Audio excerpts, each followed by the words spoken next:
राष्ट्रपति रामनाथ कोविंद का कार्यकाल 24 जुलाई 2022 को समाप्त हो रहा है। इससे पहले नए राष्ट्रपति का चुनाव किया जाना है।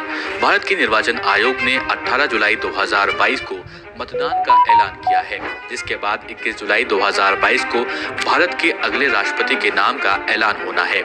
इस वीडियो में समझते हैं कि भारत में राष्ट्रपति का चुनाव कैसे होता है। राष्ट्रपति के चुनाव का तरीका इंडियन कॉन्स्टिट्यूशन के आर्टिकल 55 में मेंशन किया गया है। राष्ट्रपति देश और सरकार दोनों का प्रमुख होता है और देश का प्रथम नागरिक भी होता है।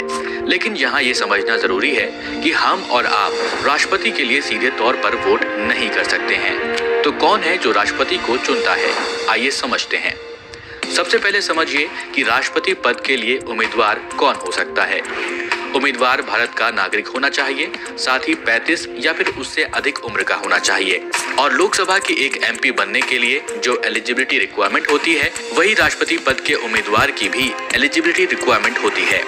इसके साथ ही राष्ट्रपति पद के उम्मीदवार के लिए कम से कम 50 इलेक्टर्स ने एक व्यक्ति का नाम प्रस्तावित किया हो, साथ ही 50 अन्य इलेक्टर्स ने इसका समर्थन किया हो, तभी वो राष्ट्रपति पद के लिए चुनाव लड़ सकता है। इसको आसान भाषा में समझें तो एक राष्ट्रपति पद के उम्मीदवार को 50 प्रपोजर्स और 50 सेकेंडर्स की जरूरत होती है। इस नियम को सबसे पहले इलेक्शन कमीशन ने 1974 में इंट्रोड्यूस किया था। कारण यह था कि नॉन सीरियस कैंडिडेट्स भी इस पद के उम्मीदवार बन जाया करते थे, जिसके कारण 1974 में जब प्रपोजर्स और सेकेंडर्स का नियम लाया गया, तब एक पोटेंशियल कैंडिडेट को 10 प्रपोजर्स और 10 सेकेंडर्स की जरूरत होती थी और 2500 रुपए की सिक्योरिटी डिपॉजिट भी अनिवार्य कर दी गई थी। जिसके बाद 1997 में नियम में बदलाव किए गए। 50 प्रपोजर्स और 50 सेकेंडर्स के साथ 15,000 रुपए का सिक्योरिटी डिपॉजिट यहाँ पर मैंडेट किया गया। आमतौर पर इस पद के लिए केवल 2 उम्मीदवार होते हैं, एक सत्ता पक्ष के द्वारा प्रस्तावित और दूसरा विपक्ष द्वारा प्रस्तावित। आइए अब समझते हैं चुनाव की प्रक्रिया। प्रेसिडेंट के चुनाव के लिए वोट का अधिकार इलेक्टोरल कॉलेज के मेंबर्स को होता है। अब सवाल ये कि इलेक्टोरल कॉलेज के मेंबर्स कौन होते हैं। जहां आपको बता दें कि संसद के दोनों सदन यानी कि राज्यसभा और लोकसभा के निर्वाचित सदस्य यानी कि एमपीज और राष्ट्रीय राजधानी क्षेत्र दिल्ली और केंद्र शासित प्रदेश पुडुचेरी सहित सभी राज्यों की विधानसभाओं के निर्वाचित सदस्य यानी एमएलएस इलेक्टोरल कॉलेज के मेंबर होते हैं। यहाँ एक बात ध्यान देने वाली है कि पिछले 2 राष्ट्रपति चुनावों से जम्मू और कश्मीर इस वोटिंग प्रोसेस के लिए एलिजिबल नहीं है। साथ ही विधान परिषद के सदस्य और राज्यसभा के 12 नॉमिनेटेड मेंबर्स प्रेसिडेंट के चुनाव के लिए वोट नहीं कर सकते हैं।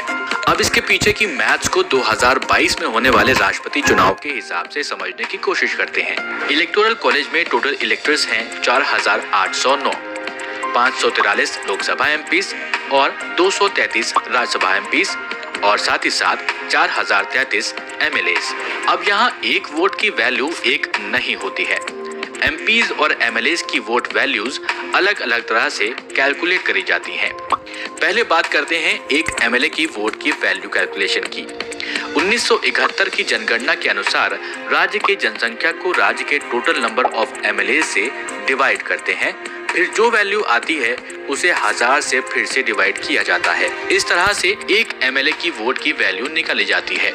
अब यहाँ आपको बता दें कि हर राज्य के एमएलए की वैल्यू अलग अलग होती है। जैसे उत्तर प्रदेश में एक एमएलए के वोट की वैल्यू है 208, महाराष्ट्र में है 175, वहीं अरुणाचल प्रदेश में एक एमएलए की वोट की वैल्यू है 8।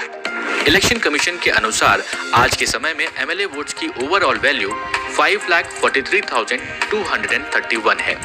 अब बात करते हैं एक एमपी यानी मेंबर ऑफ पार्लियामेंट की वोट वैल्यू कैसे निकालते हैं। एक एमपी के वोट वैल्यू को निकालने के लिए एमएलएस के टोटल वैल्यू वोट्स को total number of elected MP से डिवाइड किया जाता है। जो वैल्यू आती है वो एक एमपी की वोट वैल्यू होती है। जैसे कि आप एग्जाम्पल में देख सकते हैं, यहाँ पर 5,43,231 जो कि total value of votes of MLAs है, उसको डिवाइड किया गया है टोटल नंबर ऑफ एमपीज यानी 776 से। लोकसभा के और राज्यसभा के मेंबर्स को ऐड करके ये वैल्यू आई है जो कि है 776। अगर आप total value of votes of MLAs को डिवाइड करेंगे नंबर ऑफ इलेक्टेड एमपीज से तो ये होगी 700। तो ये तो बात हो गई कि वोट वैल्यू कैसे निकाली जाती है। अब इलेक्टोरल कॉलेज की टोटल वोट वैल्यू को देखें तो ये होगी 5,43,200 यानी कि एमपीज की टोटल वोट वैल्यूज प्लस 5,43,231 यानी कि MLAs की total vote values equals to 10,86,431। अब जीत के लिए चाहिए इस वैल्यू का 50% यानी 5,43,216, 5,43,216। हमारे देश भारत के अगले राष्ट्रपति 25 जुलाई को शपथ लेंगे। सुप्रीम कोर्ट के चीफ जस्टिस इस पद के लिए शपथ दिलाते हैं। इस वीडियो को लाइक करें, शेयर करें और कमेंट करके हमें अपना फीडबैक जरूर दें।